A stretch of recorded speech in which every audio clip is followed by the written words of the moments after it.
been foretold. Something is breaking inside this universe. And it's not just cities, governments, or heroes pretending to be gods. It's the last line between control and chaos. Because when power stops asking permission, it starts rewriting reality. In this episode breakdown of The Boys Season 5 Episode 7, nothing feels safe anymore. Alliances are cracking, heroes are becoming weapons with no off switch, and the idea of saving the world is slowly turning into something far more disturbing. Deciding who deserves to survive it. And by the end of this episode, one truth becomes unavoidable. The next step isn't a fight for justice anymore. It's a fight for dominance. Everything in this episode feels like it's sitting on the edge of collapse. Not loud, not instant, but slow like a system overheating from the inside. After the events leading up to this point in The Boys, the power structure of the world has shifted into something unrecognizable. Governments no longer feel like governments. Heroes no longer feel like heroes.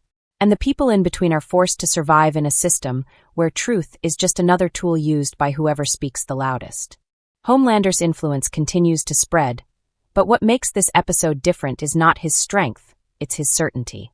He no longer behaves like someone trying to win approval. He behaves like someone who believes approval is already his by default. Every decision around him bends toward that belief, and the world reacts not with resistance but hesitation. That hesitation is what makes everything more dangerous. Inside the Seven's fractured remains, loyalty is no longer emotional, it's transactional. People aren't asking, what is right, anymore. They are asking, what keeps me alive tomorrow? And that shift changes every interaction in this episode. Starlight's resistance effort is also under pressure, but not because it is failing in action, because it is failing in belief. The people fighting alongside her are no longer fully convinced that victory is even a real outcome. It feels more like delaying defeat than achieving success. That emotional exhaustion becomes one of the most important themes of the episode. Meanwhile, Butcher's mindset continues to darken. He is no longer operating like someone trying to fix the system. He is operating like someone preparing to end it, even if the cost is irreversible. The difference matters because it shows how far gone the situation has become. Every plan now carries a hidden question. What happens after the enemy is gone if nothing good remains? Kimiko's condition and the experimental changes around her add another unstable layer to the story. Her power is no longer just a tool. It is becoming unpredictable, almost like a reaction to everything she has survived.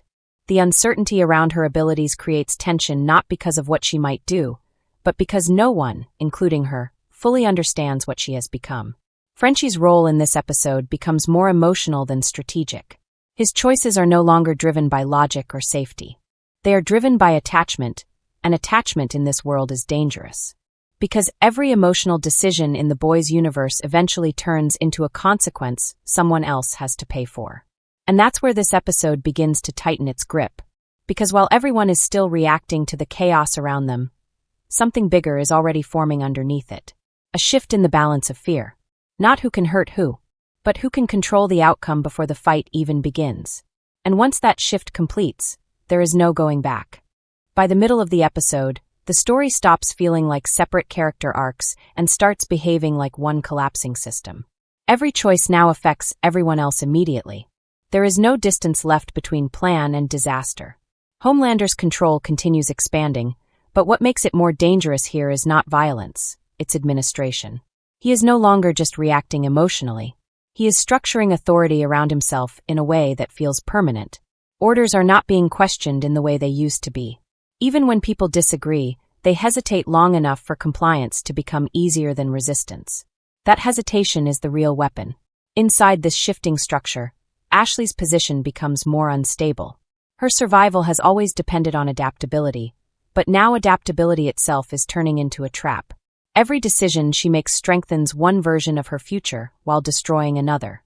The episode pushes her into situations where there is no neutral outcome, only degrees of damage control. This is also where the internal split around identity and control becomes more visible. The idea of obedience is no longer simple fear. It is becoming routine, and routine is far harder to break than panic. At the same time, Starlight's group is forced into a harsher reality. Inspiration is not enough anymore. People can believe in a cause and still refuse to die for it. That gap between belief and action is what weakens the resistance more than any direct attack. A major turning point comes when trust inside the group is tested under pressure. Not through a single obvious betrayal, but through hesitation at the worst possible moment. In this world, hesitation is often indistinguishable from betrayal. And once that doubt enters a team, it spreads faster than any physical threat. Butcher's path becomes even more extreme here. His decisions are no longer framed as necessary sacrifices in a moral sense. They are framed as inevitabilities. That shift matters because inevitability removes guilt. And once guilt is removed, nothing stops escalation anymore. He is operating on a logic where outcomes matter more than cost, even when the cost is human. Kimiko's arc intensifies as well, but not in control. It's in instability. The experiments surrounding her condition begin showing signs that whatever was attempted may not be fully predictable. There are moments where her restraint feels less like discipline and more like suppression. That difference is important because suppression never holds forever. Frenchie becomes the emotional anchor in her storyline, but also its greatest vulnerability. His attachment to her creates a situation where logic and emotion are constantly colliding. And in this episode, emotion is not comforting, it is dangerous. Every protective decision risks accelerating the very outcome he fears most. Meanwhile, Sister Sage's influence becomes more subtle but more important. She is no longer just shaping events directly. She is shaping conditions where certain outcomes become statistically more likely.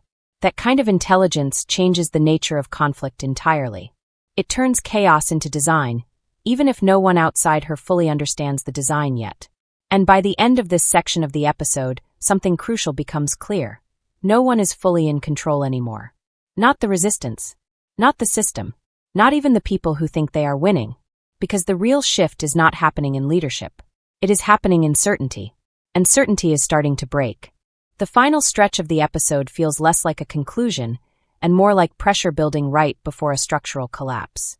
Every storyline converges toward one idea. Control is no longer maintained through strength, but through fear of what happens if control is lost. Homelander's presence dominates the final act, but what stands out is not just what he does. It's how little resistance he faces while doing it. The world around him no longer pushes back with confidence. Even when people disagree internally, outward action becomes delayed, filtered, or completely avoided. That gap is what allows his influence to harden into something closer to authority than chaos. This is where the episode quietly delivers its most disturbing idea. Tyranny does not always arrive through victory. Sometimes it arrives through exhaustion. Butcher's storyline reaches a more irreversible edge here. His thinking has fully transitioned from winning the war to ending the problem. That distinction matters because it removes limits. When someone is trying to win, they still consider outcomes. When someone is trying to end something, they only consider removal. This mindset pushes him closer to decisions that cannot be undone, even if the result is something he cannot fully control afterward. Starlight, on the other hand, is forced into emotional contradiction. Her belief in saving people is still intact, but her confidence in how to do it is collapsing. The episode frames her struggle around a painful question. What if saving everyone is no longer possible, and choosing becomes unavoidable? That shift transforms her from a symbol of hope into a leader under moral pressure. Kimiko's arc reaches a critical point in this section. Whatever has been done to her condition now feels like it is approaching a threshold. The tension is no longer about whether she is strong enough, but whether she is stable enough to survive what she has become. Her power is no longer just a weapon. It is a risk that could trigger consequences no one is prepared for. Frenchie's emotional journey reaches its most tragic tone here. His connection to Kimiko is no longer just romantic or protective. It becomes existential. He is tied to the outcome of her transformation in a way that makes any resolution painful, no matter what happens. The episode uses this relationship to underline a core theme. Love does not protect people in this world, it exposes them. Sister Sage's presence in the background becomes even more significant in the final moments. Her intelligence is not shown as direct action, but as alignment.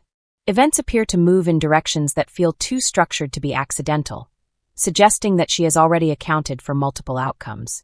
Whether this is control or adaptation is left deliberately unclear. The ending of the episode brings all these threads into a single tightening moment.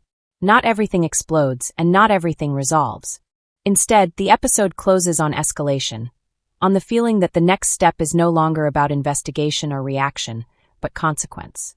And that is where the connection to Gen V becomes important. The events and character developments strongly suggest that the larger universe is moving toward convergence. The introduction of younger powered individuals, evolving abilities like blood manipulation, and unstable experimental outcomes all point toward a future where control over soups is no longer centralized. Instead, power is becoming distributed, unpredictable, and increasingly difficult to contain. What Gen V established about experimentation, institutional control, and emerging abilities feeds directly into the instability shown here. The implication is clear. Whatever is coming next is not just a continuation of Homelander's rule. It is a widening system where multiple types of power begin competing at once. By the final moment of the episode, the message is not subtle anymore. This is no longer a story about stopping one man. It is a story about what happens when too many forces realize they can no longer be stopped at all. And the next episode isn't just escalation. It's correction or collapse. The episode doesn't truly end with resolution.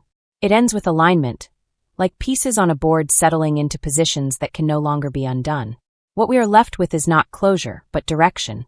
Everything is now moving toward something unavoidable, even if no one fully understands what that something is yet. Homelander's dominance now feels less like a rising force and more like a settled reality. The most important change is not that he becomes stronger, but that the environment around him becomes more compliant. Opposition still exists in thought, but action slows down. That delay between intention and resistance is where his power quietly grows. The episode suggests that control is no longer about fear alone. It is about making resistance feel inefficient. That is a much more dangerous stage than open conflict. Butcher's arc leaves behind a heavy implication. He is no longer planning for a clean outcome. His mindset now operates in irreversible logic. If something stands in the way of ending the problem he sees, it is no longer treated as negotiable.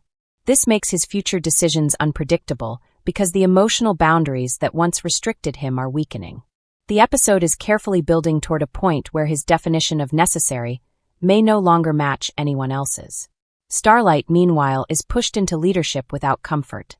She is still driven by moral clarity, but the episode shows that moral clarity alone cannot solve structural collapse. The resistance is no longer just fighting an enemy. It is managing exhaustion, doubt, and fragmentation at the same time. That combination is far harder to overcome than a single villain. Kimiko's condition remains one of the most unstable elements going forward. The experiment surrounding her has created a situation where outcome is no longer binary. It is no longer about success or failure. It is about degree of control. That kind of uncertainty is dangerous because it cannot be planned around.